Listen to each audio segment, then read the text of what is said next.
Hello നമസ്കാരം. സന്തോഷ് കുമാർ. വയനാട് മുണ്ടക്കൈ ഉരുൾപൊട്ടലിൽ ചുരൽ ഗ്രാമം പൂർണ്ണമായി നാമാവശേഷമാവുകയും 400 വീടുകളിലെടുത്ത് ഇപ്പോൾ 30 വീടുകൾ മാത്രം. ജൂലൈ 30 പുലർച്ചെ 1:30-ക്ക് ശേഷം 3 തവണ ഉരുൾപൊട്ടി 249 പേരുടെ മൃതദേഹങ്ങൾ കണ്ടെത്തുകയും 240ഓളം പേരെ കണ്ടെത്താൻ ബാക്കി.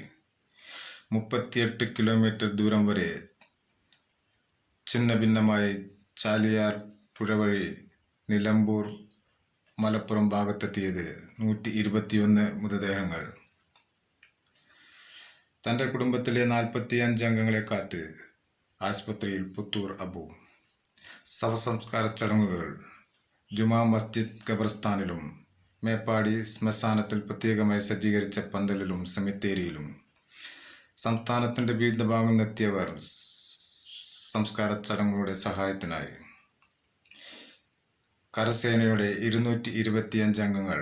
ബേലി പാല നിർമ്മാണം പുരോഗമിക്കുന്നു. സേനയുടെ മെറ്റീരിയൽസ് കണ്ണൂർ വിമാനത്താവളത്തിൽ വാഹനത്തിൽ നിന്നും കൊണ്ടുവരുന്നു. ഹെലികോപ്റ്റർ നിരീക്ഷണവും രക്ഷാപ്രവർത്തനവും. NDRF, അഗ്നിശമന വിഭാഗങ്ങൾ, പോലീസ്, ഫയർഫോഴ്സ്, തണ്ടർബോൾട്ട്, മറ്റ് രക്ഷാദൗത്യ സംഘങ്ങൾ. കേന്ദ്രത്തിൽ നിന്നും കേരളത്തിന്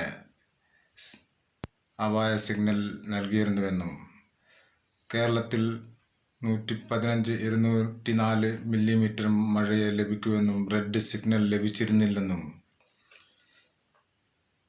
48 മണിക്കൂറിനുള്ളിൽ 572 മില്ലിമീറ്റർ മഴ ലഭിച്ചുവെന്നും മുഖ്യമന്ത്രി പിണറായി വിജയനും.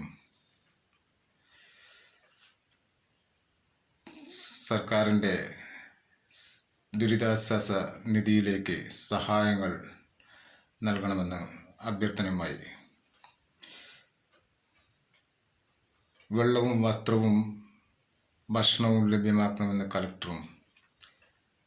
സഹായങ്ങൾ എത്തിക്കാം. എൻ്റെ വീഡിയോകൾ കൂടുതൽ കാണുന്നതിന് വേണ്ടി ലൈക്ക് ചെയ്യൂ, ഷെയർ ചെയ്ത് സബ്സ്ക്രൈബ് ചെയ്ത് സഹകരിക്കും.